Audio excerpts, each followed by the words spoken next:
Olá, irmãos e irmãs, sejam todos bem-vindos ao estudo bíblico da Comunidade Católica Nauim. Hoje iremos ler, o capítulo 7 do Evangelho de São Mateus e encerraremos, o Sermão da Montanha, aquele discurso que foi proferido sobre a montanha. Então, iremos iniciar desde já clamando a ação do Espírito Santo, pedindo que Ele venha sobre nós, sobre nossa mente, ilumine, nos dê sabedoria, nos dê discernimento e nos faça compreender e pôr em prática a palavra de Deus. Porque não basta só compreender, mas é necessário pô-la em prática. Pelo sinal da Santa Cruz, livrai-nos Deus, nosso Senhor, dos nossos inimigos, em nome do Pai, do Filho e do Espírito Santo. Amém.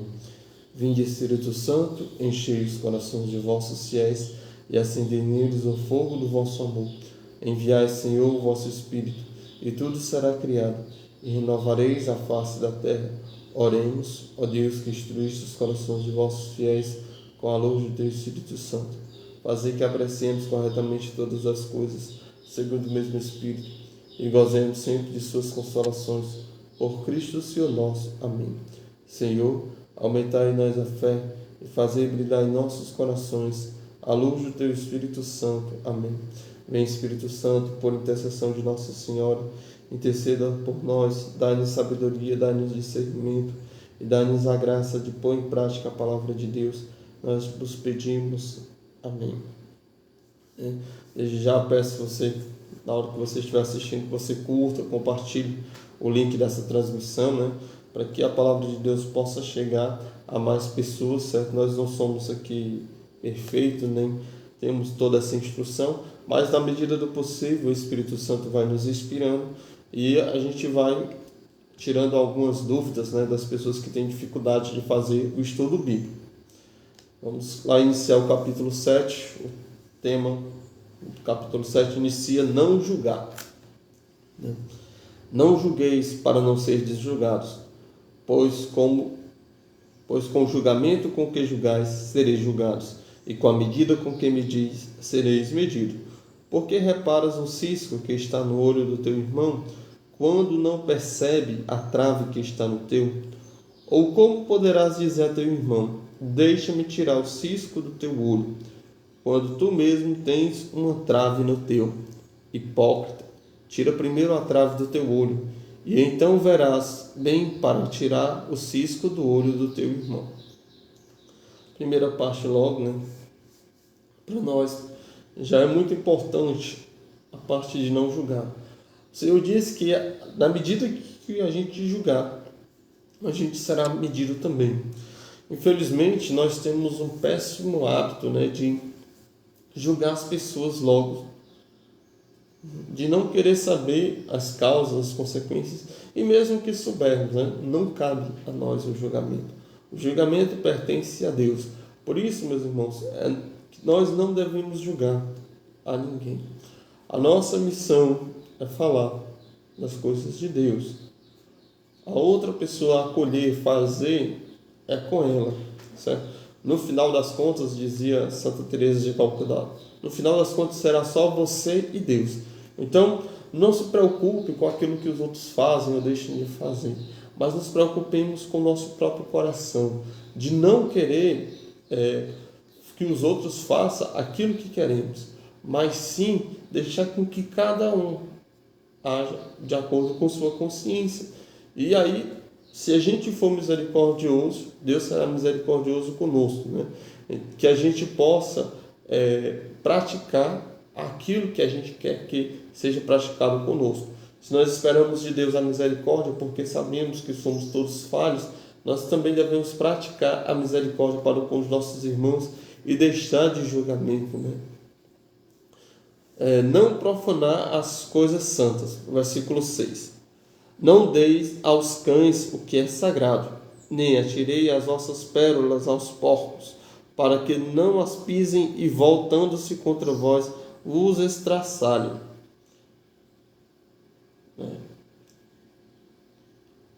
E aí a gente vê aqui que Deus está dizendo que para a gente não colocar as coisas santas para as pessoas que não querem.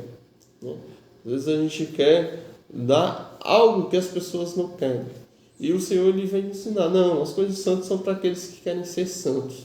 Se a pessoa não quer, ponto, deixe para lá. Né?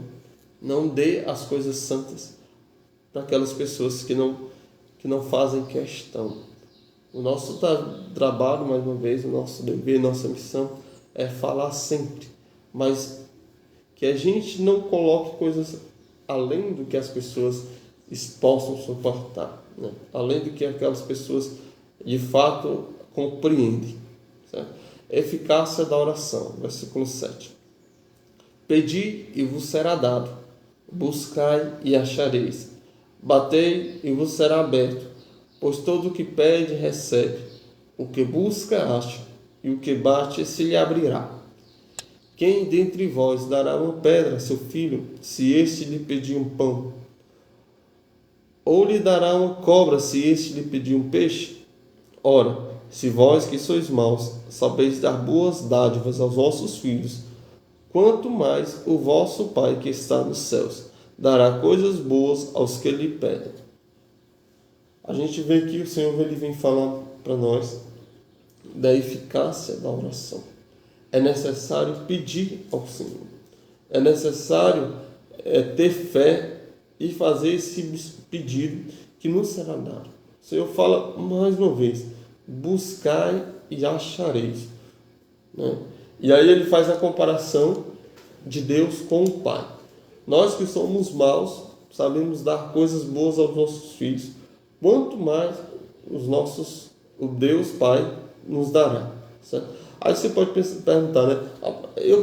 Eu pedi algo e Deus não me deu. Então, isso aqui não está valendo. Mas nem sempre é assim. Será que aquilo que você pediu iria lhe fazer bem? A gente, como pai terreno, a gente sabe dar coisas boas aos nossos filhos. Mas às vezes a gente sabe que aquilo que o nosso filho está pedindo não irá fazer bem a ele. E aí, a gente não dá. Porque sabe que aquilo irá prejudicar o nosso filho.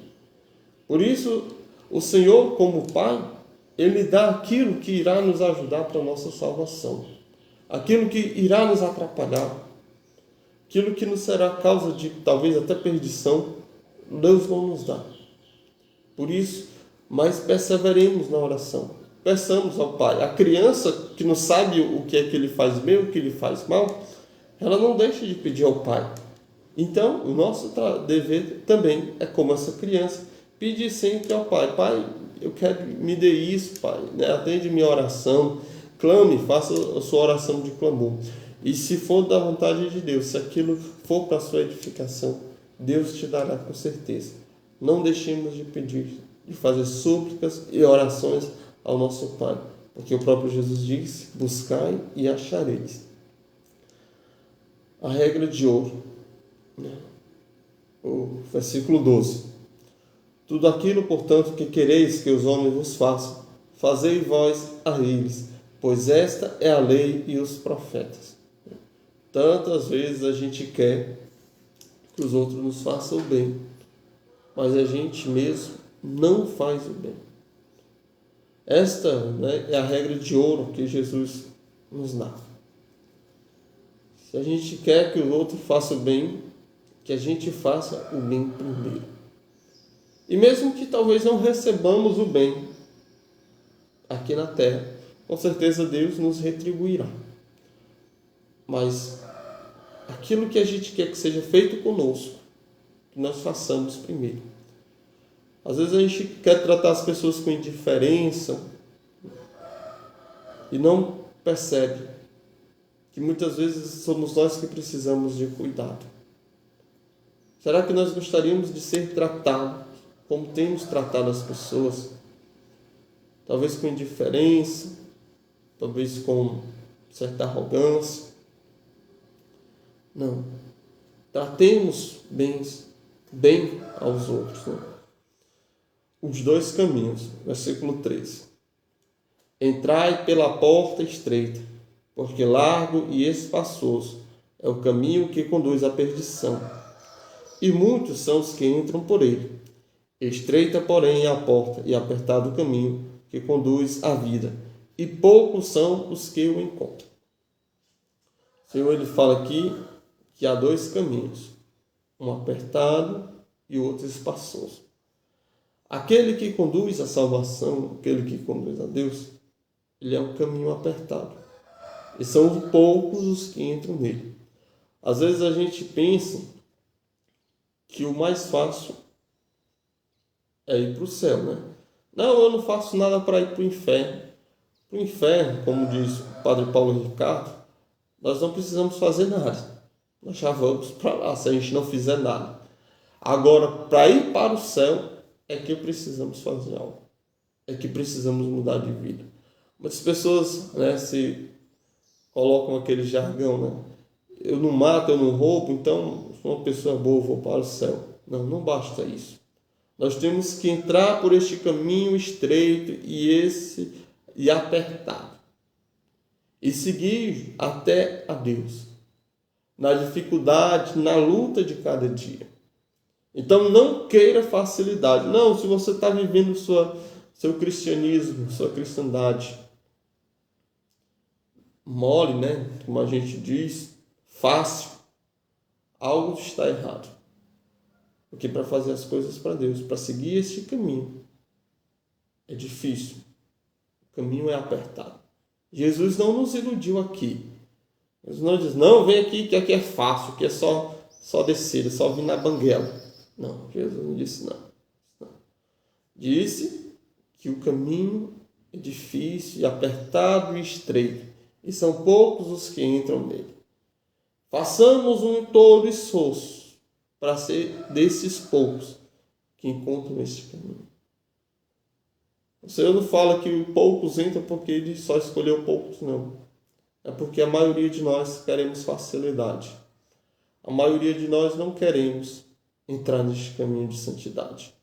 Este caminho que leva a Deus. A maioria de nós quer viver a nossa vida de qualquer jeito. Quer experimentar os prazeres daqui da terra, prazeres lícitos, né? Querem esbanjar a sua vida com coisas que não acrescentam em nada.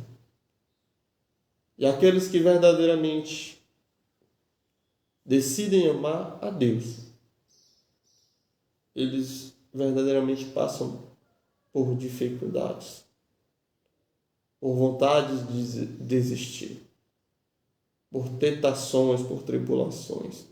Tribulação todo mundo vai passar, independente de você seguir a Deus ou não.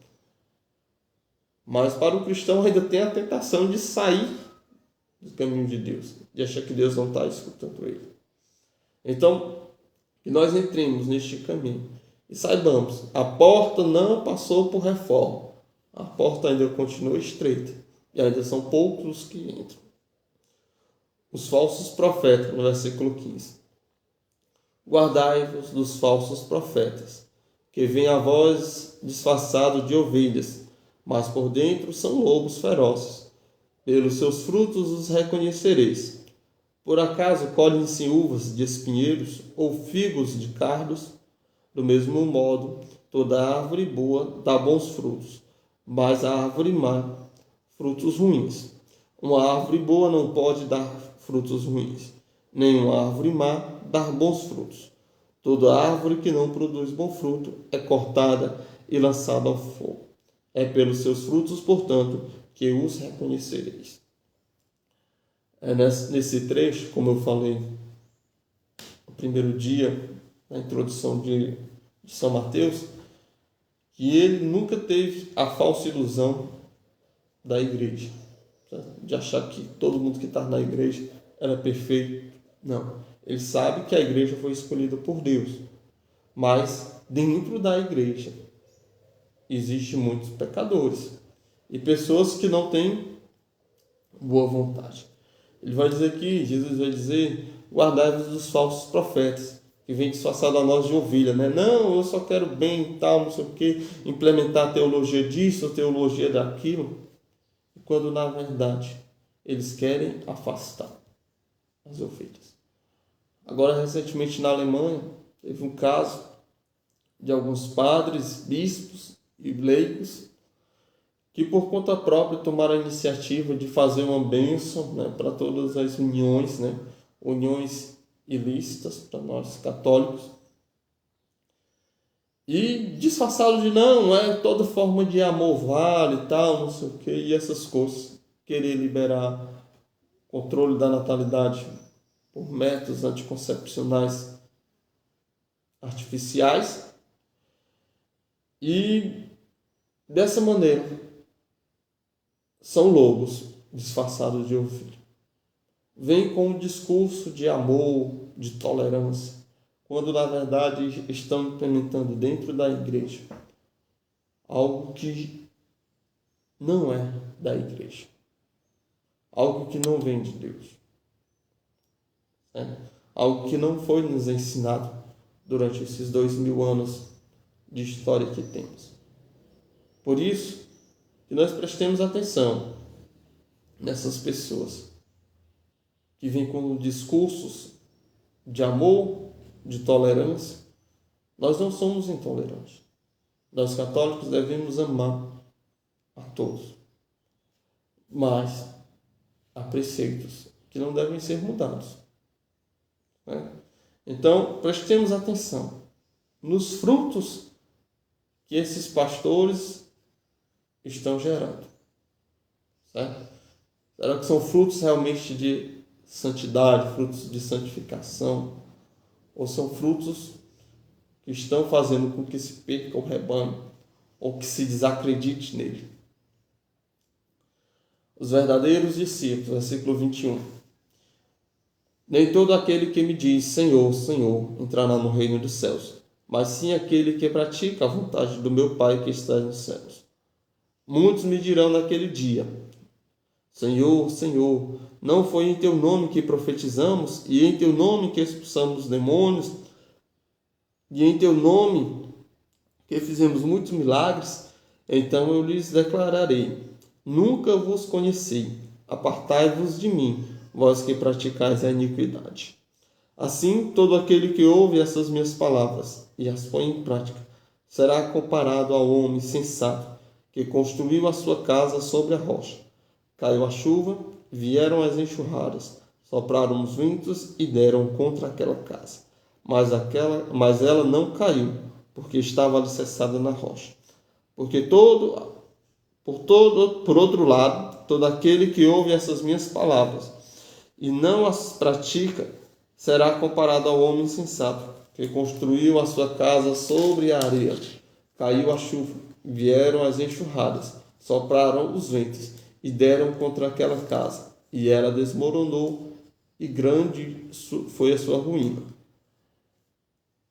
O que a gente pode ver? No último dia, naquele dia que Jesus vai dizer, no dia do julgamento, muitos irão dizer, Senhor, não foi em teu nome que pregamos, que expulsamos demônios, que fizemos milagres. Jesus vai dizer, apartai-vos de mim, porque nunca vos conheci. Nem todos aqueles que hoje falam no nome do Senhor verdadeiramente fazem a vontade do Senhor. Nem todos aqueles que praticam milagres, que falam belíssimo, que profetizam, que fazem belas pregações, nem todos eles entrarão no reino dos céus. Porque, na verdade, não escutaram a voz de Jesus. Falam de Jesus, mas falam por conta própria. Não falam de Jesus aquilo que Jesus ensinou. E, por fim, Jesus vai dizer aqui no final desses versículos aqui, que aquele que ouve a palavra de Deus e as põe em prática, é semelhante ao homem prudente, que edificou sua casa sobre a rocha. Vieram as chuvas, as enxurradas, sopraram os ventos e deram contra aquela casa. Ela, porém, não caiu.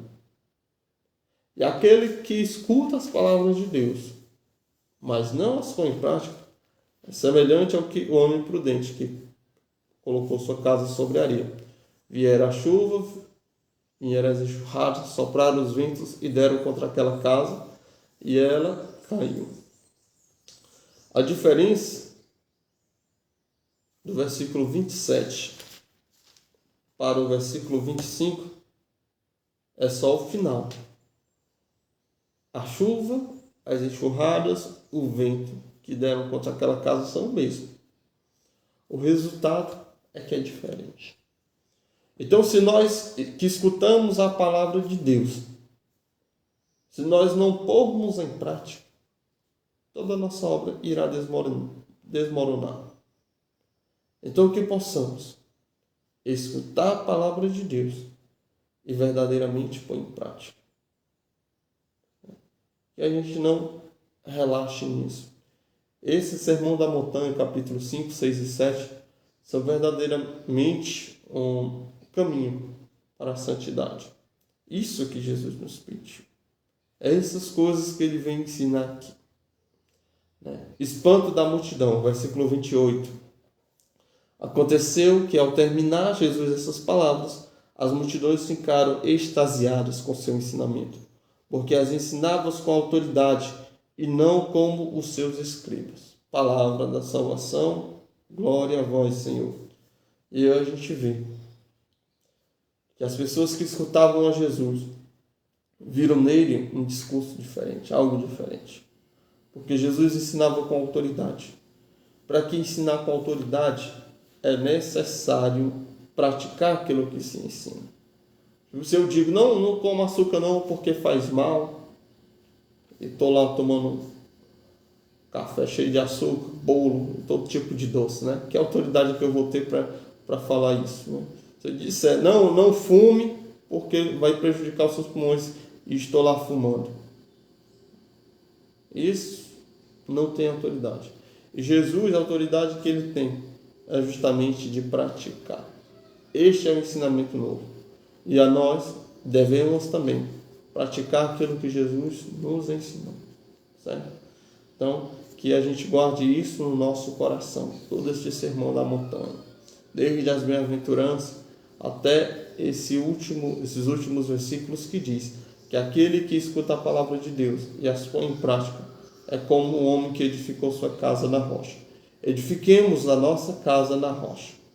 Firmemos o nosso coração na palavra de Deus e na prática, né? Não basta ouvir, não basta só escutar, mas busquemos praticar aquilo que Jesus nos fala. Amém? Muito obrigado a vocês que nos acompanharam. Não deixe de curtir, compartilhar o link dessa transmissão ou pelo nosso canal no YouTube, o canal da Comunidade Anauim. Se inscreva também, se você ainda não se inscreveu no canal da Comunidade Anauim, e compartilhe o link nos seus grupos de WhatsApp, né, no seu grupo da família, no seu Instagram. Compartilhe para que a palavra de Deus, que esse estudo, né, seja mais difundido e mais pessoas possam estar escutando a palavra do Senhor. Amém. Muito obrigado pela companhia de vocês. Deus abençoe e nos conduz em nome do Pai, do Filho e do Espírito Santo. Amém.